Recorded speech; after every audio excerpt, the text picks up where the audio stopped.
I want you to picture this. It's a warm summer evening. You are sitting in your backyard or walking near the edge of a forest. The sun has gone down and the shadows are getting long. Suddenly, you see a tiny spark float through the air. Then another, and another. It's a firefly. You catch one gently in your cupped hands and you peek inside.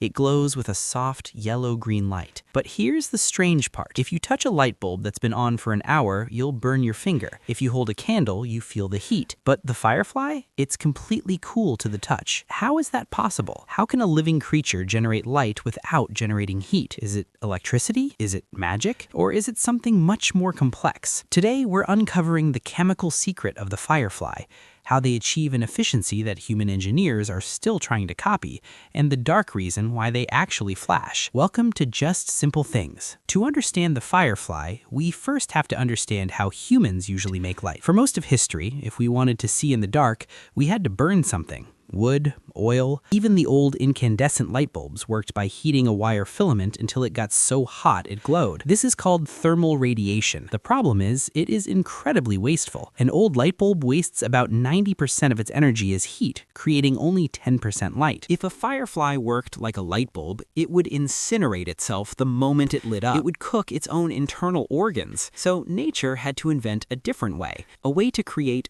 cold light. This is where the chemistry comes in. The firefly isn't using heat, it's using a reaction called bioluminescence. Inside the firefly's abdomen, in a specialized lantern, there are two key ingredients. The first is a chemical called luciferin. The name comes from the Latin word for light bringer. Think of luciferin as the fuel. The second ingredient is an enzyme called luciferase. Think of this as the spark plug. But just having these two sitting there isn't enough.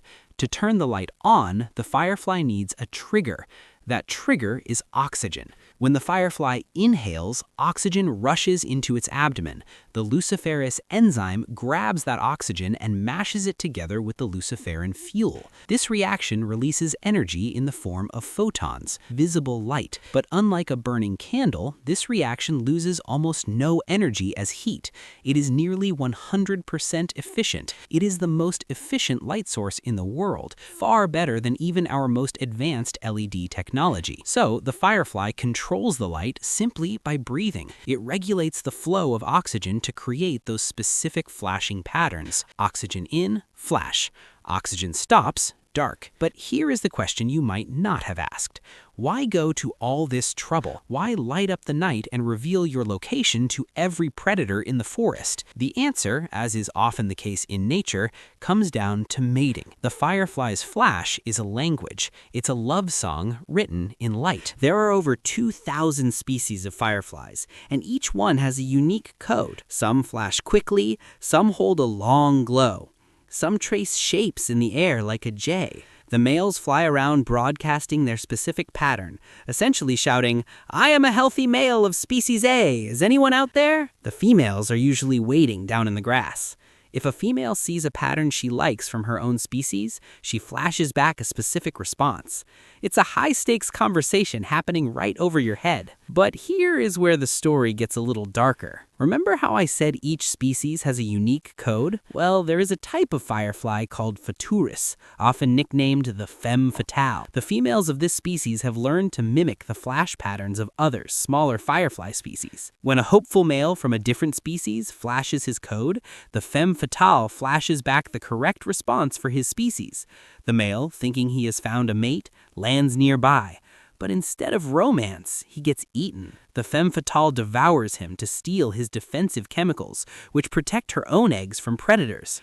So that beautiful twinkling light you see isn't just a romance. Sometimes it's a trap. So the next time you see a firefly drifting through the summer night, remember this. You aren't just looking at a bug.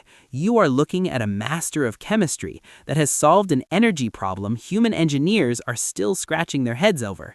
It is a creature that speaks in light, loves in code, and sometimes lies in the dark. I hope you enjoyed this flash of insight. If you did, please hit that like button and subscribe to Simple Things, Surprising Histories for more stories about the everyday world around us. Thanks for watching.